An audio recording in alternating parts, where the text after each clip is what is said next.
So today we are, say good morning. Today we're getting ready to do intercooler install for Mr. Phillip on his Ecoboost convertible. And we're gonna put that bad boy in there. So that'll be exciting. He'll be able to. Are you gonna need this? No, we should be okay without it. We're gonna lower his charge air temps.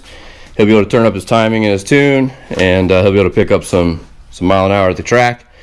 So he'll be excited. So it's just got some 7mm here on the front lip, and then it's got a handful of 7mm on the back here, and it's got some of those push button clips, which if you'll check in that Hyper Tough bag right there. Okay, where else would the red plastic bar? I had too much of it. 7mm What's that? interior trim removal tool. Where was that? Over in the toolbox. Oh. Looks like when we were doing it on Alex's car the other day, he put it back in. Well, this intercooler is going to help a ton, brother. That'd be nice.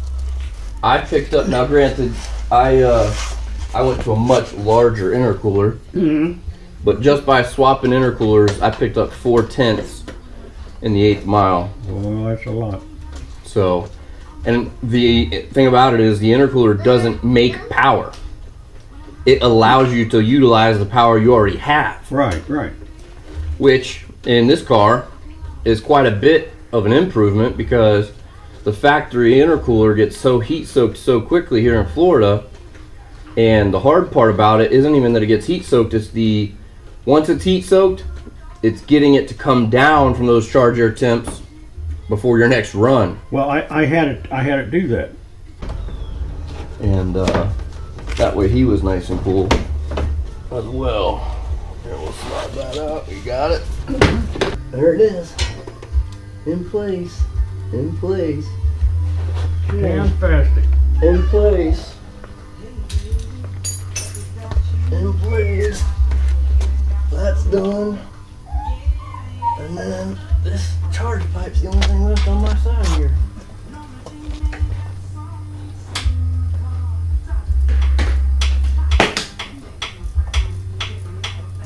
So this on this side where the charge pipe goes, there's a line, God dog it, that comes off of your AC, and it's I think called the dryer tube or something. And it yeah, way over here if you look, this little U-shaped bend here. Yes. This part's only 40 bucks. I mean, it's not a big deal, but we just had a guy, his AC quit working on him, and you got to be real careful right here not to be going ham with the ratchet and stuff and banging it. What happens is these U-shaped lines will crack because they're formed, right? And you go to putting a bunch of movement on them, they'll crack. Yeah. Yeah. And so what happened was it took probably 6 months, but over the course of 6 months he lost all the Freon and then the AC was out.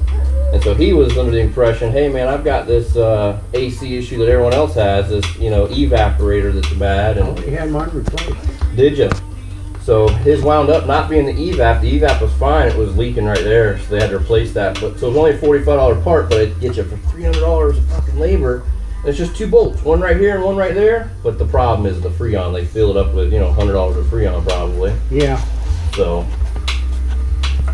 but yeah, so it's $377 trip to the dealership that if you can avoid by just taking your time and going slow. All right. That's it, man. That is her.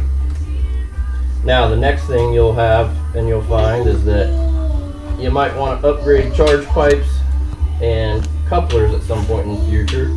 Now that you have this intercooler, because these worm clamps, you can feel the intercooler literally is right to here, right? So I mean it's there. I'm in this. I was saying it's on, but the problem is that these will, over time, when you start turning the boost up, these stock ones have a proficiency to blow off.